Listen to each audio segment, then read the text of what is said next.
হয়েছে, চলো এবার চলে যাই। কি হয়েছে? জুতো নিয়ে জানি আয়।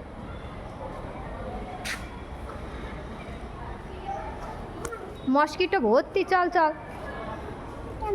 দাদা খেললো। হ্যাঁ, দাদা খেললো। এইটা খেলার জায়গা, তোমার স্কুল না। নাও চলো, জুতো পরো। আর এইগুলো দিয়েছে কেন? এটা খেলার জায়গা, চলো চলো বাবা, চলো চলো। দেরি করো না। নেই কেন আমাদের মাঠে? আমাদের মাঠে এইগুলো মাঠে থাকলে মজা হতো না বল? তোর বাবাকে এরকম বানিয়ে দিতে বল। দাঁড়া, ভিডিও করে নিয়ে যাই, তোর বাবাকে এরকম বানিয়ে দিতে বল, তাহলে তুই খেলতে পারবি। আর চল, চলো।